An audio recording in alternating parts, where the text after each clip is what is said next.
भारत में labour laws को लेकर एक बहुत बड़ा एक हिस्टोरिक बदलाव अनाउंस हुआ है। ये एक ऐसा बदलाव है जो देश के करोड़ों कामगारों और इंडस्ट्रीज के काम करने के तरीके को हमेशा के लिए बदल सकता है। तो चलिए इस बड़े सुधार की गहराइयों में उतरते हैं। तो आज हम क्या क्या देखने वाले हैं। सबसे पहले ये समझेंगे कि इन सुधारों की जरूरत ही क्यों पड़ी।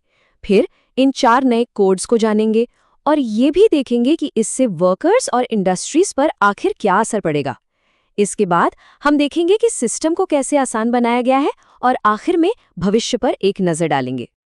तो सबसे पहला सवाल तो यही है कि आखिर इतने बड़े बदलाव की जरूरत ही क्यों थी। इसका जवाब पता है, एक नंबर में छिपा है। जी हाँ, 29। भारत अब तक 29 अलग अलग सेंट्रल लेबर लॉज के तहत काम कर रहा था, जो अपने आप में ही एक बहुत बड़ी कॉम्प्लेक्सिटी थी। सोचिए, ये कानून इतने बिखरे हुए और कॉम्प्लिकेटेड थे कि अक्सर कंपनियों और मजदूरों दोनों के लिए ही इन्हें समझना और फॉलो करना एक सिरदर्द बन जाता था। ये एक कानूनी मकड़जाल जैसा था। और सबसे दिलचस्प बात पता है क्या है? इनमें से ज्यादातर कानून आज़ादी से पहले या उसके ठीक बाद के दौर में बने थे। तब से अब तक इकोनॉमी और काम करने के तौर तरीके बिल्कुल बदल चुके हैं, लेकिन कानून वही पुराने थे जो आज की ग्रोथ में कहीं ना कहीं एक रुकावट बन रहे थे। तो इस पुराने और कॉम्प्लेक्स सिस्टम के जवाब में सरकार एक सोल्यूशन लेकर आई है। उन 29 पुराने कानूनों को अब इन 4 कोड्स में कंसोलिडेट कर दिया गया है। Code on wages, industrial relations code, code on social security और occupational safety, health and working conditions code. ये 21 नवंबर 2025 से लागू हो जाएंगे। सरकार के मुताबिक इन रिफॉर्म्स का मेन गोल एक ऐसा इकोसिस्टम बनाना है जो न सिर्फ वर्कर्स के हक की रक्षा करे, बल्कि इंडस्ट्रीज को भी आगे बढ़ने में मदद दे, ताकि भारत आत्मनिर्भर बन सके। ओके, तो अब सीधे उन बदलावों पर आते हैं जो असल में जमीन पर फर्क डालेंगे। देखते हैं कि पुराने सिस्टम और नए सिस्टम में क्या अंतर है। सबसे बड़ा गेम चेंजर है सोशल सिक्योरिटी। पहले प्रोविडेंट फंड यानी पीएफ और ईएसआईसी जैसे फायदे सिर्फ कुछ ही लोगों को मिलते थे, लेकिन अब इसका दायरा गिग वर्कर्स और प्लेटफॉर्म वर्कर्स समेत सभी तक बढ़ा दिया गया है। इसी तरह मिनिमम वेज यानी न्यूनतम वेतन पहले सिर्फ कुछ ही इंडस्ट्रीज में लागू था। अब ये सभी सेक्टर्स के हर वर्कर का कानूनी हक बन गया है, जो उन्हें एक तरह की फाइनेंशियल सिक्योरिटी देगा। एक और बहुत जरूरी बदलाव हुआ है, खासकर महिलाओं के लिए। पहले महिलाओं पर नाइट शिफ्ट में काम करने पर जो पाबंदियां थीं, उन्हें अब हटा दिया गया है। अब वो अपनी सहमति और पूरी सुरक्षा के साथ हर तरह के काम कर सकती हैं, जिससे बराबरी के मौके और बढ़ेंगे।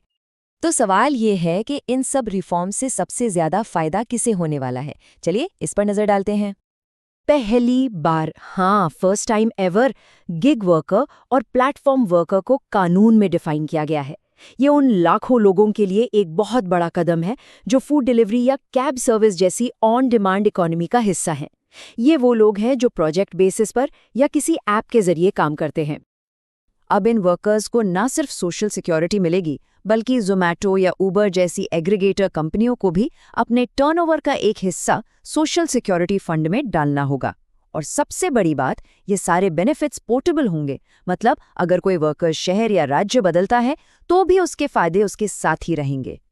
ये चार्ट साफ दिखाता है कि इसका असर कितना बड़ा है। गिग वर्कर्स के अलावा महिला कामगारों, प्रवासी मजदूरों और फिक्स टर्म कर्मचारियों को भी बड़े फायदे मिलेंगे। जैसे कि फिक्स टर्म कर्मचारियों को अब 1 साल की नौकरी पर भी ग्रेच्युटी मिलेगी। देखिए, इन रिफॉर्म्स का एक साइड वर्कर्स के लिए है, तो दूसरा साइड है बिजनेसेस के लिए कंप्लायंस यानी नियमों के पालन को आसान बनाना। और यही वो पहलू है जो भारत को ग्लोबल लेवल पर और ज़्यादा कॉम्पिटिटिव बना सकता है। मतलब अब कंपनियों को कई अलग अलग रजिस्ट्रेशन, लाइसेंस और रिटर्न फाइल करने के चक्कर में नहीं पड़ना पड़ेगा। अब बस एक रजिस्ट्रेशन, एक पैन इंडिया लाइसेंस और एक ही रिटर्न से काम हो जाएगा। इस ईज ऑफ डूइंग बिजनेस से न सिर्फ घरेलू उद्योगों को फायदा होगा, बल्कि विदेशी निवेश को भी बढ़ावा मिलेगा। इसके अलावा इंस्पेक्टर राज वाली जो एक इमेज है, उसे बदलने की कोशिश की गई है। अब इंस्पेक्टर की भूमिका सिर्फ सजा देने की नहीं, बल्कि एक फैसिलिटेटर की भी होगी, जो बिजनेसेस को नियम कानून फॉलो करने में मदद करेगा।